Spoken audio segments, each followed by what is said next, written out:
Alright, this is my first voiceover review slash video of time consuming games of all time. Right off the bat, I'm going to start off with Halo 3. It would have been Assassin's Creed over Halo 3, but you know what? Assassin's Creed is a definition of a repetitive game. I'm not going to talk about that right now. I'm talking about Halo 3. Back to Halo 3. Great storyline, great missions. However, some missions were too long. I mean, they went back to the whole Halo 1 series of having hour-long missions, which I did not like because you know what? There was those flood missions that would just piss me off. Flood missions were just horrible. The flood were just a pain in the ass. I mean, they wouldn't die. But however, still, like I said before, great storyline, new weapons were incredible. I mean, they brought back the old flamethrower from Halo 1 on PC. Uh, brute shotguns, Spartan laser, Covenant turret, gravity hammer. What do you call it? Oh, shoot, I forgot. Yeah, the brute SMG. That's it. The brute SMG. I couldn't think of it. But also you got the Mauler shotgun, which was great. Vehicles, Hornet, great. Great way for the humans to fight back for against banshees. Mongooses were all right. You know, you had to rely on your partner, who honestly was hella good at shooting. I mean, great. They could shoot rockets like their lives depended on it for once. That the AI could do right there that you saw. Um, Warthogs, always drive for always drive because your AI can't drive and they'll get you killed. I happened to be once. I was on what do you call it? Right after you escaped the Marine base, I was out running by myself because I didn't feel like having the Marine drive. I ran by myself. I was outside, and all of a sudden, I hear just the fucking warthog coming up behind me. I turn around, look, the warthog hits me, kills me.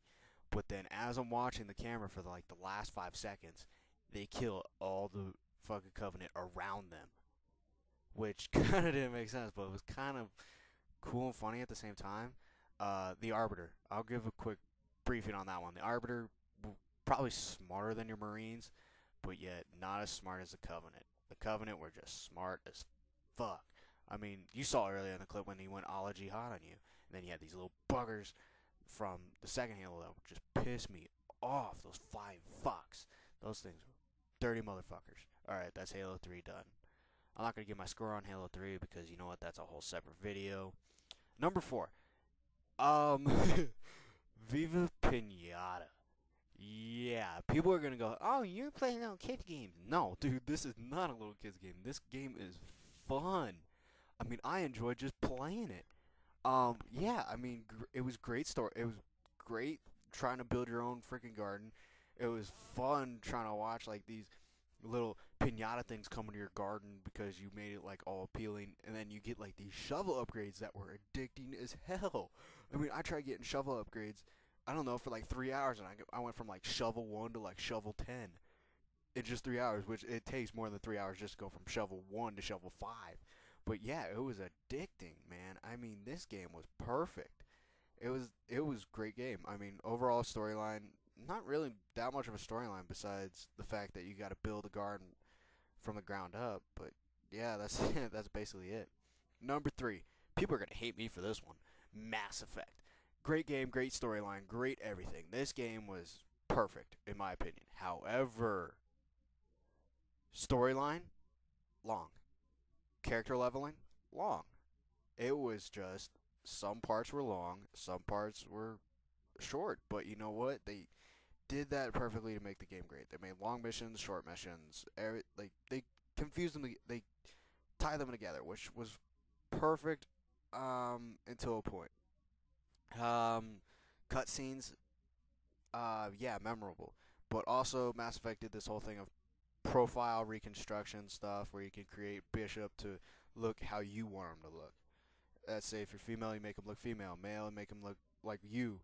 Storyline great, but you know what? There were these cheesy, like I don't know how you call it, dialogues that didn't really hook me at all. But yeah, that's about it. Number 2.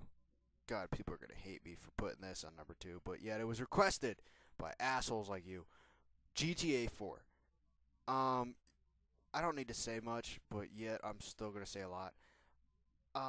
Driving in the game was great, better than any other GTA series games. Yeah, storyline was great, hooked right off the boat. I mean, it was perfect. However, people say, "Oh, you can complete this game in less than 10 hours." No way. Oh no. I'm gonna say this once and for all, and I'm even gonna put this on the description if you fuckers will read it. However, it's basically complete beginning to end. Side story, main story, everything needs to be complete. I'm not skipping a damn thing until the whole thing's complete. That's why this is time consuming. Character models in the game were great. You had great characters that you would never forget, like Nico.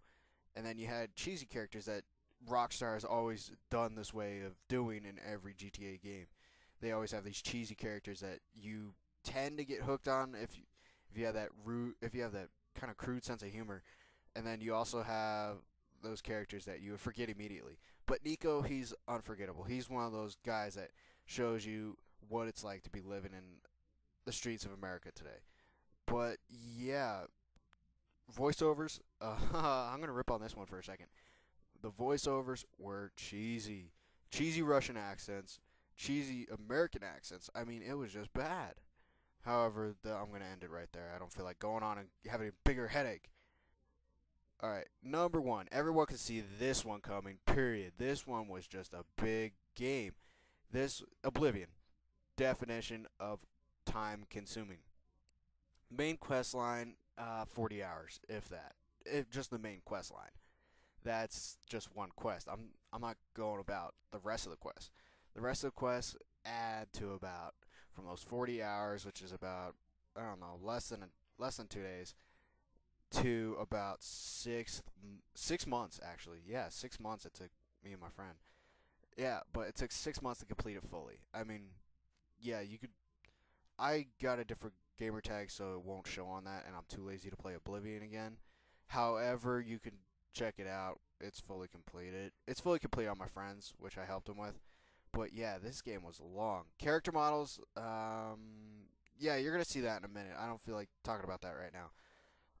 Just great storyline, great everything. I mean, this was addicting and got me hooked right off the bat. I mean, battles were epic. I mean, I love the whole first-person view. And then you can switch from third person to first person really easily. Like this, third person view, and then you go to first person, which was great. And character models, here we go. Character models could have used a lot more work, but I love the fact how they turn and look at you and pay attention to when you're talking. It was priceless. I mean, Oblivion was tried there, but also the downside to character models of this was you couldn't tell the difference between a happy person and an angry person, an upset person from a happy person again. Wait a minute, I just said the same fucking thing. Oh well, I don't care. But yeah, this game was fun. It was great. I highly recommend getting it if you have all the time. But if you're willing to get over the occasional hiccups of loading, like you saw there, yeah, it's fun. But whatever. Everybody's doing the fish. Yeah, yeah, yeah. You better. Everybody's doing the fish. Yeah, yeah, yeah. Everybody's doing the fish. Yeah, yeah, yeah. Everybody.